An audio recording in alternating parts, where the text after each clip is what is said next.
Question: how do you define exactly what a supercar is? If you ask me, there are a few key pointers. One, you're very low to the ground. The second thing that defines your ultimate supercar is, of course, an awesome soundtrack. And the final thing that defines whether you're a supercar is whether you're a Porsche.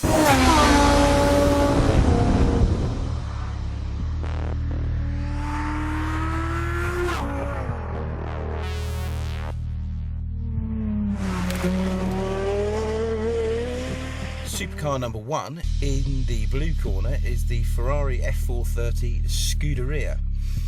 It has just over 500 horsepower, it weighs quite a lot less than the normal F430, and as prescribed in the Supercar handbook, it will do 200 miles an hour.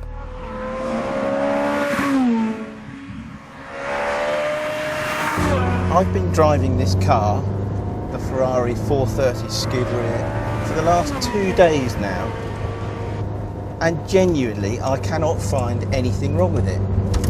Well, you could say it's a thinly disguised racing car, but that might be doing it a bit of an injustice, because it is, you know, it is a road car. It's got over 500 horsepower and it's got this amazingly fast gear change in it, but it's on the road where this thing really blows your mind. And it's so fast and so responsive, and the steering is just so clear and clean in its messages. The brakes are incredible too.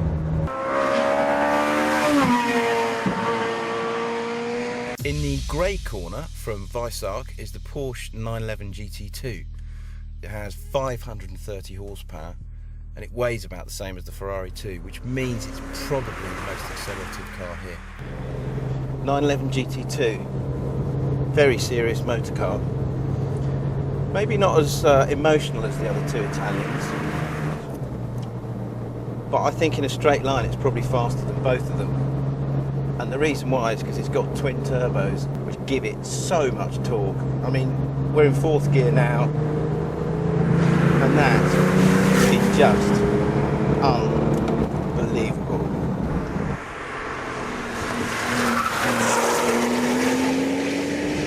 The other thing it does, it just feels so strong, this car. The gearbox, the brakes, it feels as if it would last forever. It doesn't set your heart on fire, but blimey, it is impressive. We have got a manual gearbox in this one rather than a paddle shift like the two other cars, and eventually I think they'll stick a PDK in it. When they do that, well, I think there'll be no stopping this thing.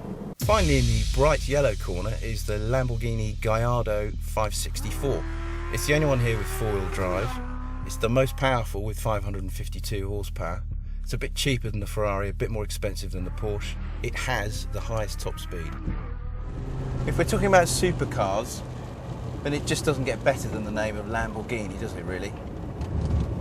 They just look dramatic, they sound dramatic, and this one, well, it's pretty dramatic to drive as well.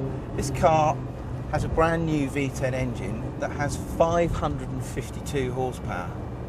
I remember when the XJ220 came out, it had 550 horsepower and nobody could quite believe it. That was a while ago, but, well look, this is what that sounds like. How would you describe this car in one word?